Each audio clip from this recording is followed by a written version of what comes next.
déstabilisation et de division de notre nation.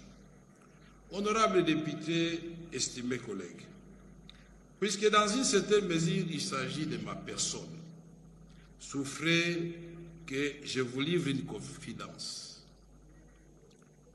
Ma trajectoire personnelle porte le témoignage de mon engagement patriotique. Toute ma carrière a été consacrée à un seul idéal, servir notre peuple. Ma loyauté envers la nation n'a jamais faibli, ni face à l'épreuve du temps, ni devant l'adversité politique. Souvent au détriment de mon intérêt personnel, parfois au péril de ma vie, et malgré les mépris, les invectives et les calomnies, j'ai toujours choisi le camp de la République. Vous vous rappellerez que le conflit avec le Rwanda m'a déjà coûté, à son temps, ici même, le perchoir de l'Assemblée nationale. Mais ma fidélité à la patrie demeure intacte. Et aujourd'hui, elle est plus que renforcée par l'engagement que j'ai pris de servir la nation aux côtés du président de la République, son Excellence Félix Antoine Tshisekedi Tshilombo. Sur une carrière qui dure depuis plusieurs décennies maintenant, les tumultes de la vie politique ne m'ont laissé que trop peu de répit. Mais j'ai béni le ciel parce que les tempêtes et les naufrages m'ont enseigné les vertus de l'amour fraternel, de l'unité et surtout du pardon. Ne suis-je pas celui que vous appelez affectueusement les pacificateurs? Aujourd'hui encore, je serai pacificateur jusqu'au bout. C'est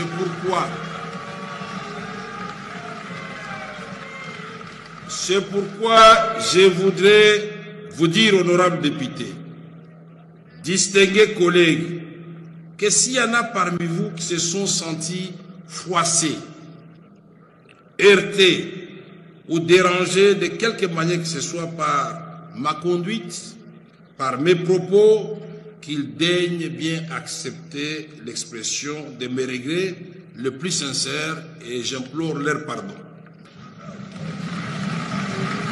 Honorables députés, estimés collègues,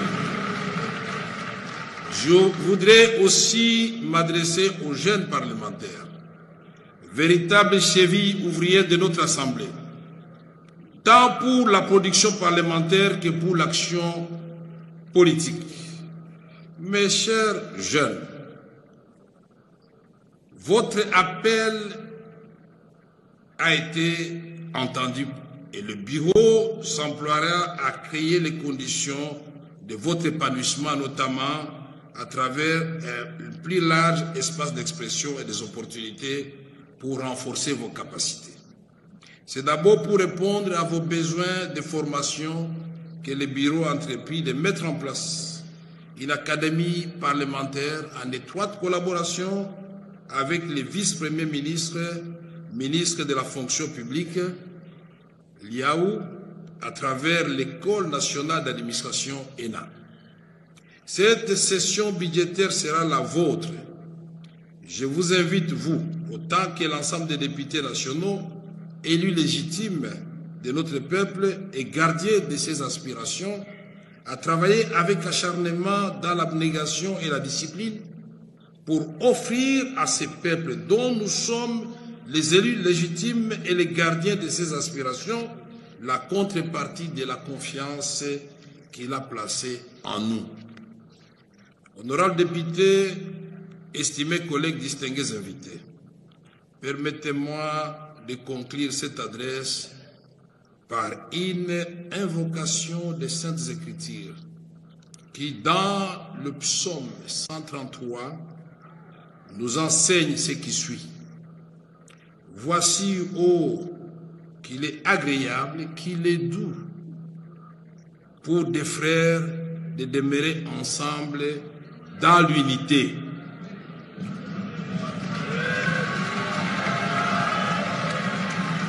À notre vaillant, à notre peuple vaillant. La Guinée équatoriale. Qu'est-ce qui s'est passé dans la Guinée équatoriale?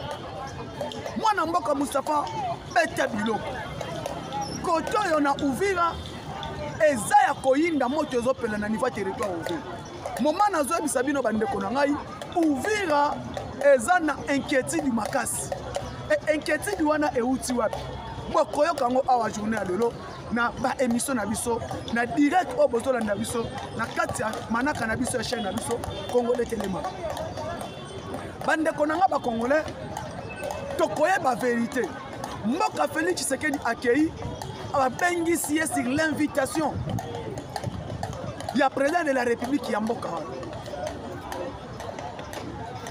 et président de la République abengi ye bake kosolola nini ne parmi matière on a été passé la bino na journée à l'élo à part wana situation ya pinga ezokende ndenge nini ebele babengi ngai situation ya pinga président Félix Tshisekedi Moustapha ndeko mona mboka lobela biso nini eleki na pinga yebisa biso na Masisi yebisa biso na Kichanga yebisa biso na Kibumba nini eleki parce que mutu nyonso esengi na tongo ayeba situation ya mboka ne ezokende ndenge nini il faut toyeba mboka ezokende ndenge nini mboka elamuki ndenge nini mboka elali ndenge nini ne par rapport tokoya kosuka siko na kati na yango elelo véridique nde bokoyeba yango qu'est-ce qui s'est passé les vraies informations sur le déplacement ya mokonzi mboka Félix Antoine Tshisekedi Tshilombo na libanda ya mboka bandeko na ngai Paul Kagame alobi ete Félix Tshisekedi atikali na 29 mois atikali na 29 mois fois longo il faut à préparer mutu oya koya ko succéder Félix Tshisekedi pour que baklandela ba accord na bango ba signer pour protéger leurs accords et leurs accords qu'ils ont signés les anciens accords parce que Tshisekedi devient maintenant cauchemar du Rwanda. Félix Tshisekedi a commis cauchemar et pas inabango. C'est qu'il faut qu'on prépare nani oya koya pour que accord ba signaka na régime passé ba accord wana ezongela. Et les accords qu'ils ont signés avec les régimes passés, accord nini? Situation ya Thabo Mbeki esuki ndenge nini? Thabo Mbeki qui a appelé tous les opposants bakutana na Afrique du Sud basolola parce que accord otoza na accord à Sun City c'est le fruit ya Thabo Mbeki ne accord oyo bomi mboka accord oyo ermakena na 1+4 oyo Etienne Tshisekedi a telemelaka parce que 1+4 boyebi qu'est-ce qui s'est passé na accord ya Sun City et Thabo Mbeki voulait tokende na Sun City D Sun City D nde bomoni il a envoyé les invitations na Moïse Katumbira, na Kabilira, na Ruberura, na Kamerera, na Eberandara, bango tu bakutana na Sun City. Bakutana na Afrique du Sud. Et leur rencontre Afrique du Sud pour parler de Sun City Day. Et c'est lui qui veut appeler tous les Congolais. Bakutana en Afrique du Sud, c'est l'ancien président sud-africain. C'est la fondation Thabo Mbeki. La fondation Mbeki. Lui-même Thabo Mbeki, na kati Afrique du Sud, il a été chassé du pouvoir. Batubaye bien moté. Thabo Mbeki a signé sa mandat, il a été chassé du pouvoir par rapport à son incompétence. La constitution que nous avons aujourd'hui, si tu as solana bino tobeta li solo, ba ebozola nangai. Constitution Otozanango il y a 2006, il y a 2003, 2004. C'est le fruit, il y a Thabo Mbeki en Afrique du Sud. La constitution Oyo est consacrée à Etekambo Kalibanda. La constitution Oyo Lelo, le pays est en danger. C'est grâce à fruit, il y a constitution Oyo Barwande, Oyo va imposer biso par Thabo Mbeki et Kabila. Bolobi pourquoi? Oh Banamboka. Les lobes ont été président Moustapha Beta Biloko. Nako Beta Biloko. Nazo Beta Biloko lelo. Je vais vous expliquer qui est Thabo Mbeki. Et l'accord en Afrique du Sud, c'était le plan à Salaka 1+4 où on a vendu la République, la place il y a vice-président, chargé il y a intérieur, défense et sécurité. C'est Thabo Mbeki qui a fait que Roubero Azwa Yango. Parce que Thabo Mbeki lui-même est 50-50, les gens ne savent pas. Raison pour laquelle Thabo Mbeki a été chassé du pouvoir en Afrique du Sud. Le même Thabo Mbeki aujourd'hui, il appelle les Congolais, vu sa fondation, va fonder autour d'une même table pour parler, d'examiner la situation de la République démocratique du Congo. Et Thabo Mbeki est en Wana. C'était Thabo Mbeki président. Actuellement, Thabo Mbeki qui n'est pas président, mais qui a une fondation. Ils veulent rassembler les Congolais pour discuter de leur propre pays à l'extérieur du pays. Nebomoni, dans l'Afrique du Sud, où Thabo Mbeki a lancé l'invitation à Moïse Katumbi, Joseph Kabila, tomoni na kati ya Kabila namoni Kimuta Zalaki, namoni Francine Muyumba, namoni Nehemi Mwilania, ba membre FCC. Objectif na bango ya voyage Afrique du Sud. Oh Thabo Mbeki a bengi bango, c'était quoi? Réforme institutionnelle. Parmi les points en Afrique du Sud, ils ont parlé de réformes institutionnelles. Donc ça, la réforme institutionnelle, on a pensé par rapport à propre intérêt. Ces réformes institutionnelles que Tshisekedi doivent être remplacées. Pour Félix Tshisekedi, doit préparer Nini Tchosal. Ce qui Tshisekedi a aucun détail, la formule, il y a 1+4. Parce que les lots, les Congolais, il faut comprendre, les lots, souffrance, il y a les Congolais, parce que nous avons accepté la constitution, Oyotofota, Oyekomama, en Afrique du Sud. Parce que grâce à Thabo Mbeki, ils ont fait que non 1+4 récemment. C'est Thabo Mbeki qui a accepté que brassage, mixage et ça là. Pourquoi?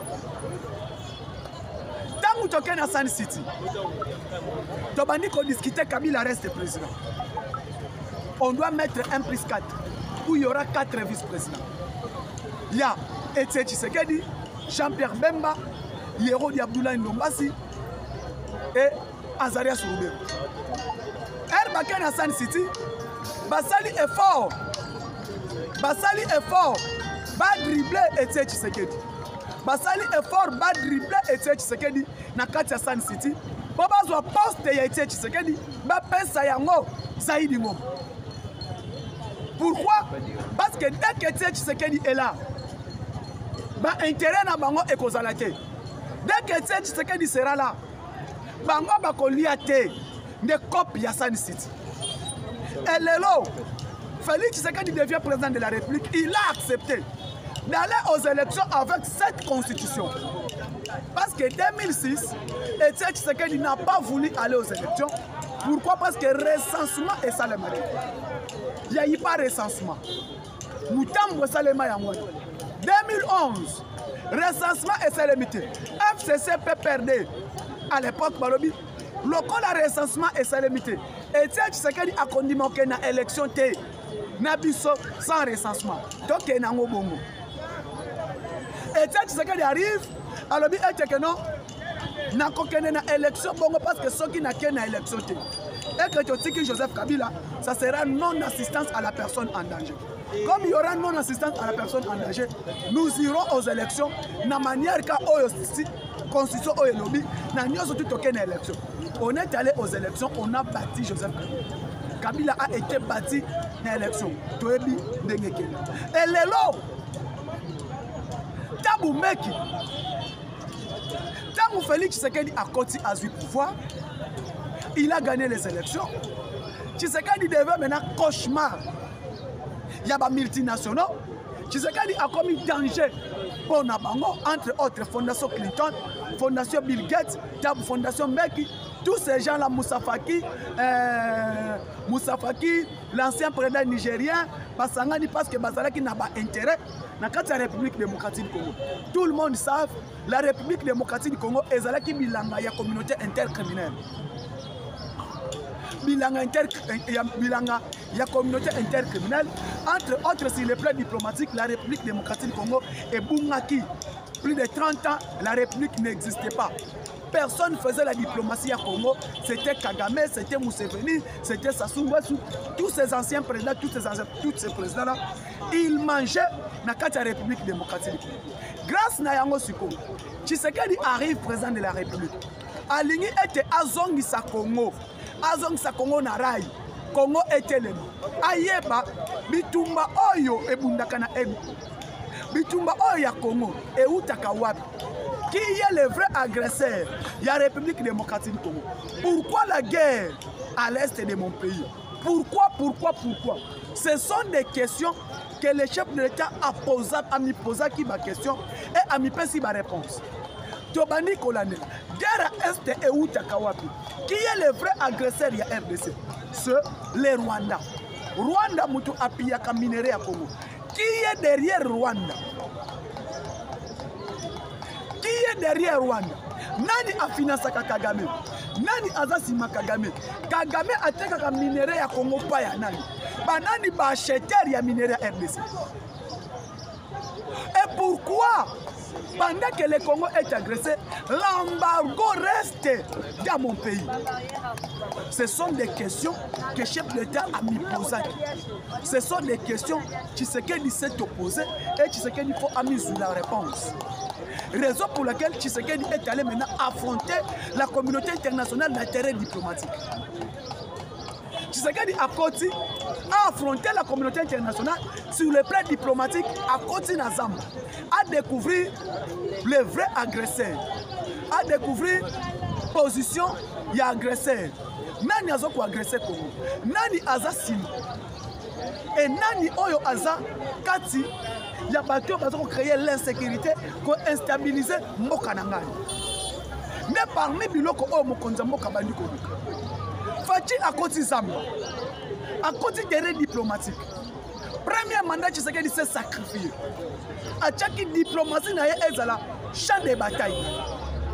Parce que ceux qui n'ont pas affronté Kagame sur le plan armement, sur le plan militaire, oui, Tokobunda, mais Kagame est soutien, à la soutien. Bakolobanini, Peya Moutene, Abouni Samouane. Kagame a la soutien. Et la soutien de qui? De la communauté internationale. Le cas de Kagame a un soutien de la communauté internationale. Nasalanini, nakota kati ya communauté internationale wana. Nakota na kati ya terre o Kagame abunda. Place ye azalaka, nakota wana to bundana na kati. Raison pour laquelle le président a koti na kati ya terre diplomatique. Et tant qu'on continue na kati ya terre diplomatique, Tshisekedi déplace la guerre. Déplace la guerre à l'est. Il amène ça au niveau de la communauté intercriminelle. Là où Kagame mange, là où Kagame fait que pour piller les minéraux, là où Kagame fait pour agenouiller la RDC. Tshisekedi a continué à faire terrain là-bas. Tshisekedi a continué à faire terrain là-bas. Abandi Bitumba wana. Raison pour laquelle Tshisekedi a déplacé Bitumba. A déplacé Bitumba Oyo, place Ezalaki, a même mis un terrain diplomatique. A même un terrain diplomatique, a bandi kobunda siko na bango kono. To bandi abunda na Rwanda na kati ya diplomatie. Na diplomatie to bandi Bitumba na niveau diplomatie. De à partir du niveau diplomatie, na Bitumba to bandi na yango na niveau diplomatie, to bandi koyeba. Ah, France, ah, Suisse, ah, Turquie, ah, États-Unis, ah, Chine, to découvrir batu oyoyo bazana kati ya kobundisa biso. Bato babundisa ka Congo, ba vrai acheteur ya minerai ya Congo ezanani. Dès to bandi ko obtenir, to kei na niveau liboso, un première des choses, quoi embargo au Congo azalaki nango. Il y a eu l'embargo. Le Congo était sous l'embargo de la communauté internationale. Non, il y a cher à Tokoyi kosomba minduki. Minduki au photo bundana ngo tokosomba minduki te ba pesa biso embargo pas question de somba minduki. Première des choses, Tshisekedi a lité d'abord ya kolongola embargo to salaki nango. L'embargo est longwe. Tshisekedi a longoli si embargo batiki biso na mesure de notification. Mesure de notification etikali. Tshisekedi abuni mesure de notification eye kolongo. Mesure de notification eye kolongo. Maintenant, il faut faire quoi?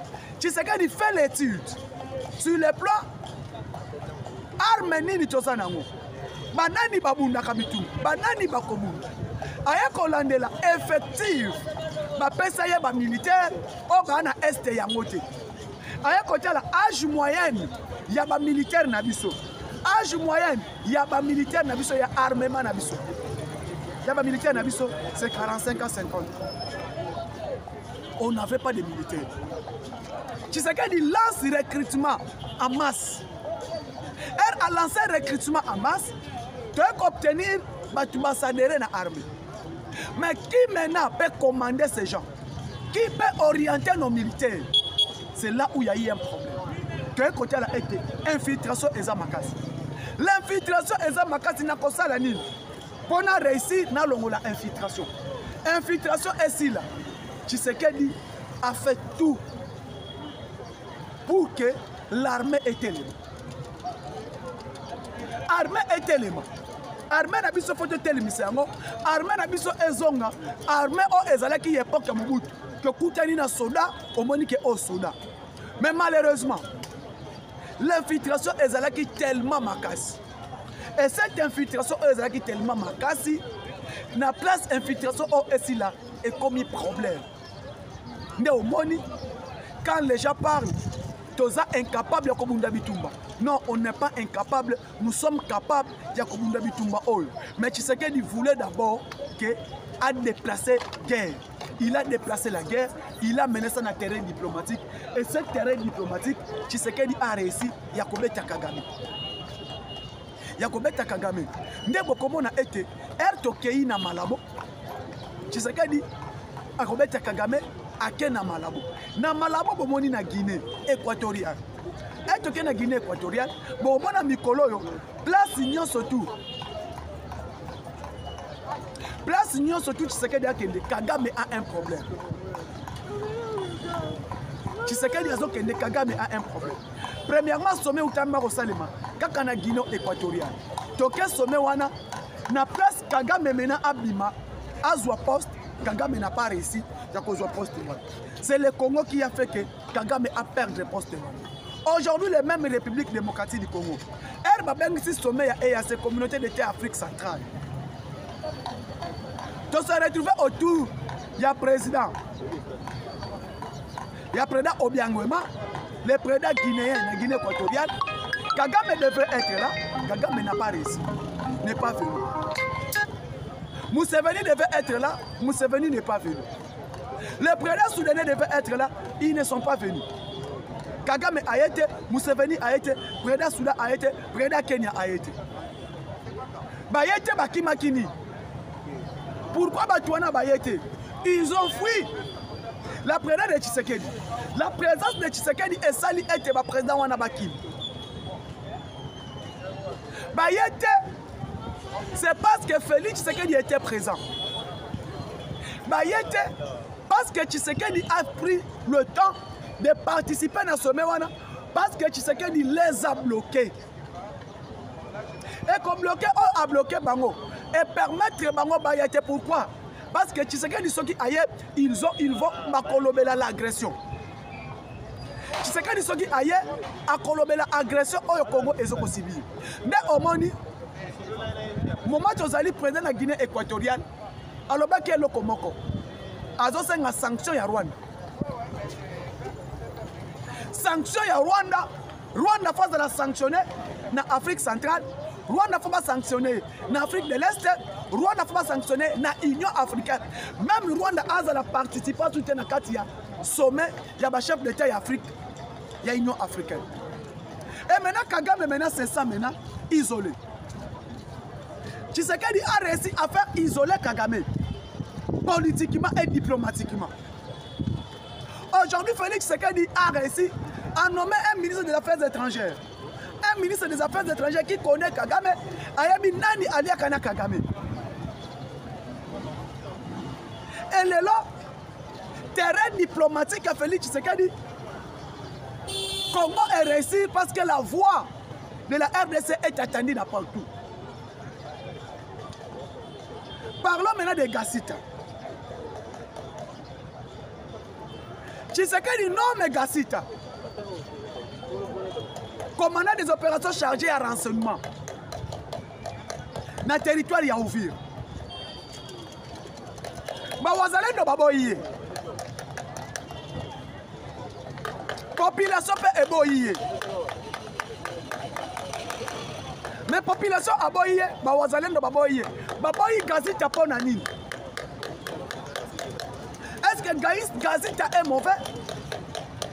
Ou parce que Gazita est Niamoulé? Est-ce que Gazita est Niamoulé ou Gazita est mauvais? Non. Parce que Gazita a qui commandant adjoint, il y a général O Akwesaki Bukavu. Gazita a travaillé dans général O Akwesaki Bukavu. Raison pour laquelle les Bawazalendo, Baboyi, Gazita, aya travaillé na kati ya nini ya Uvira. Sa position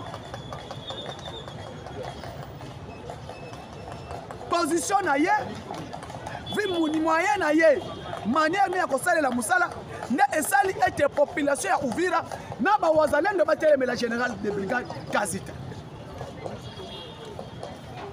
Ce n'est pas que parce qu'il est Mouniamoulenge, la population va lobby boyer. Il est rwandais. Nous n'allons pas accepter ce qui est arrivé à Bukavu et Yana Uvira. Parce que Uvira est un dernier rempart. Dès que Bakoti Uvira, ils vont récupérer Kalemi, ils vont récupérer Maniema. Alors, nous ne voulons pas que Gazita commande les opérations ici à Uvira.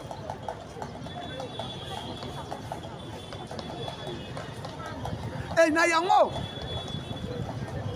je vous dis, ce n'est pas tribalisme, mais population, elle est comme un général. Il y a brassage et il y a mixage dans le niveau de l'armée de la République démocratique du Congo. La détermination du commandant suprême. Félix Tshisekedi a nommé Gazita, mais Félix Tshisekedi a coûté Gazita dans l'armée. Il était dans l'armée. Et le choix de Gazita, pour nommer commandant des opérations à Uvira, c'était le choix du chef d'état-major général dans la maison militaire. Est-ce que tant que qui choix wana va présenter chef de l'État? Le président n'a pas étudié, n'a pas analysé le CV général Gazeta. Est-ce que la maison militaire a chef de l'État va quitter pour étudier que non? Général Oyo va contester. Bazwa qui tente de analyser que général Oyo Bakoboya ye. Aujourd'hui Gazita est là.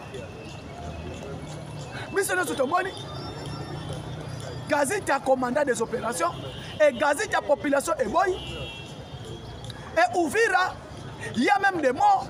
Na Uvira balobi et que non. Ce qui Gazita aye Bakobo Mabisonyo surtout. Mais c'est le président. La population on a des votes qui.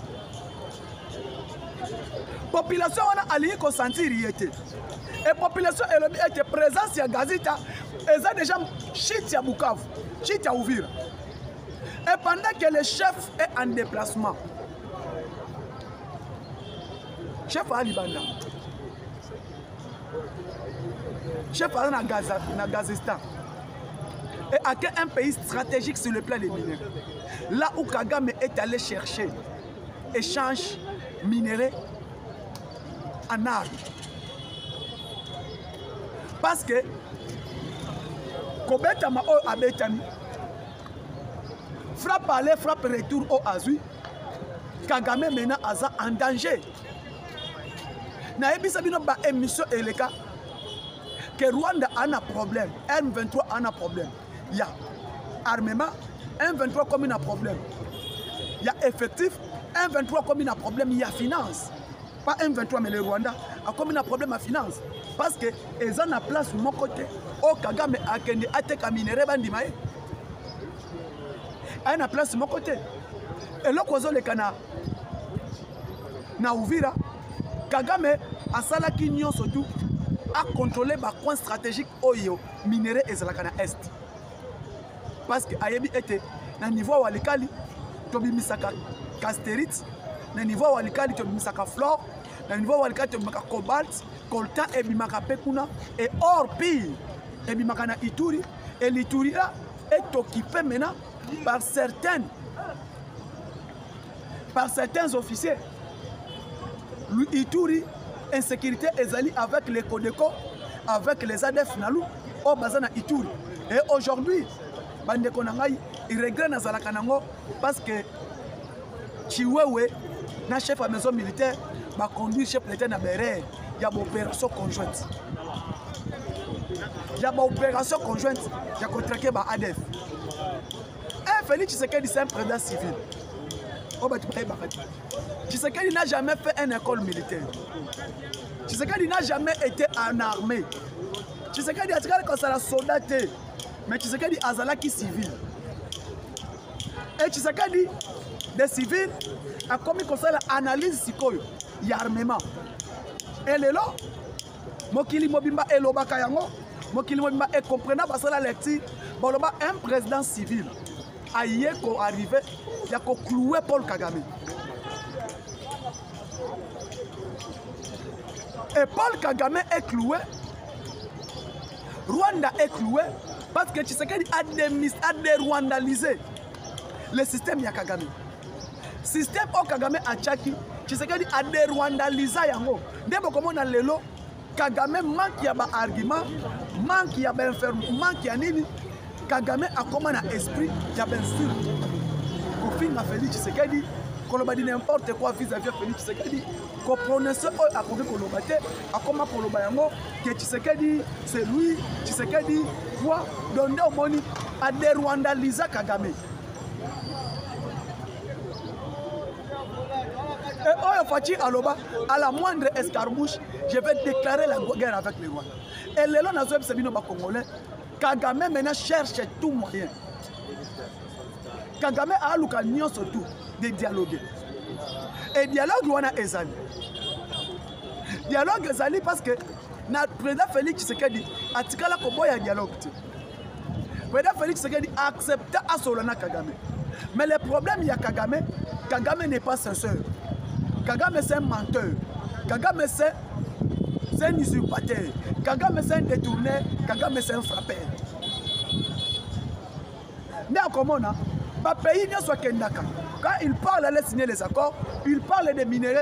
Les minéraux à Congo à Kendela. Les minéraux à Congo à Kendela. Prenons le temps que Kagame a fait au Congo. Le temps que Kagame a fait de piller les minéraux de la RDC. Le temps que Kagame a fait de s'enrichir dans les minéraux à RDC. Parce que seul le Rwandais est un minéraux. Mais quand il part aux États-Unis, signer les accords. Quand il part en France, signer les accords. Quand partout Kagame part pour signer les accords, et minéraux wana ayaka ozwa wapi na RDC. Ayaka kozwa minéraux wapi na RDC. Et minéraux wana nde esali économie ya Rwanda. Minéraux na biso nde esali ete PIB ya Rwanda emali. Mais président Tshisekedi aye alobi non, pas question eloko na lingango.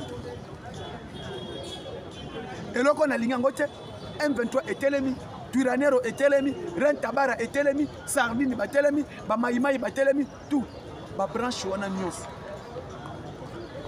sont des branches que Kagame utilise pour piller. Sont des branches que Kagame utilise pour détruire notre pays. Et les branches wana, et les lobes qui a été, Herba Congolais bazomona. Oh non, République démocratique du Congo a telemi, a lingité. Congo, batelemi bazoboma ba Congolais, baboma ba Swahiliphone, basala nyonso tout. Té. Eza manque ya ba argument solide. Eza manque ya ba argument na. Quand Kagame parle que non, Tshisekedi cherche tout pour faire tout. Il est tenté de tuer les Baswahili, balingi Baswahili té, tout. Eza manque ya ba argument. Oh non, bakoma boma banyamulenge, bakoma telemi banyamulenge. Léon nous les banyamulenge. Non. Les Banyamulenge n'existaient pas. Et Moutouaza Congolais a élu Congo. Dans l'histoire de RDC de 1960 à 1996, il n'y a eu aucune communauté, il n'y a eu aucune ethnie. Dans le Congo, il y a eu Banyamulenge. Nani akoyebi sangai ke ekolo na biso ezalaka Banyamulenge. Il n'y a aucune ethnie de Congo. que cette ethnie est appelée les Banyamulenge. N'existe pas, c'est n'importe quoi. Les Banyamulenge n'existent pas. Mulenge eza batoyo eza ngomba. Ngomba wana ya Mulenge eza na Sud Kivu. Maintenant tous ces gens-là, tous ces Rwandais-là qui ont quitté Rwanda, qui sont venus au Congo, bakena pour se réfugier tout autour de Mulenge, ne bami comme ça les Banyamulenge. Mais pour parler qu'un ethnie, un tribu qu'on appelle un ethnie au Congo, un tribu au Congo, que tribu on appelle Banyamulenge et Zalakate. Mais le cas Kagame aza malin, Kagame aza frappé, Kagame aza volé, Kagame a détourné. Mon monde a été bakei. Oh, nous sommes les Banyamulenge. Nous sommes les Banyamulenge. Banyamulenge wana banani. Oh, Tshisekedi, batunaye, ba Congolais, balingi komona ba Rwandais te, balingi bisote, balingi ethnie na bisote, balingi milité. Non. Mais au moni, a combien côté na Congo, le kola azangi ba argument. Et comme était ba bon sur téléphone. Et le wana, oh non balingi Banyamulenge na mboka na bango. Tshisekedi a déjà dit. Fachi azala malin à Londres. Alors bah est que Banyamulenge baza ba Congolais. Ils sont des Congolais. Comment un Kagame qui peut quitter chez lui? Il faut protéger les Congolais dans Mboka Naba. Voilà le reverse ou le reverse que les Banyamulenge sont des Rwandais. Rentabara, Tuiranero, ils ont un groupe armé créé par Kagame avec Moïse Nyarugabo pour déstabiliser la région Grand Lac, pour déstabiliser la République démocratique. Rentabara, Tuiranero, ils ont mis loko Kagame a créé. Parce que Ezaki Kop na bango na bakabila pour déstabiliser la République démocratique du Congo, ils ont créé Seren Tabara, ils ont créé Tuiranero. Ndeba yana mission aya nango ya ko contrer Congo, ya ko balkaniser Congo, ya ko luka moyen tout. Mais comment na Kagame aujourd'hui parle, il faut pas revoir les limites nationales.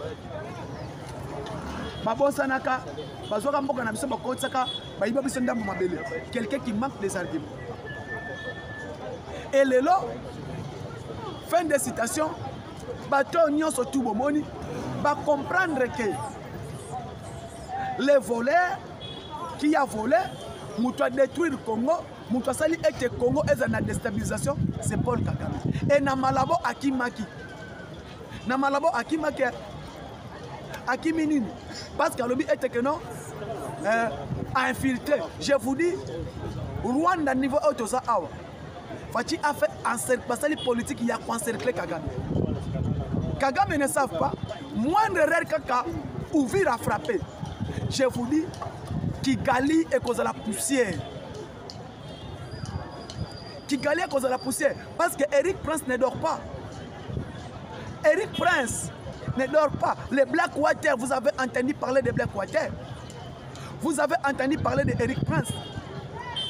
Toyebi sabino mwa muke makambo ya Eric Prince. Que Eric Prince a une Blackwater ne bazana Bukavu na Burundi. Bamsuba ana manono. Alors l'Amérique a compris que l'accord oyanga na Congo na kolala te.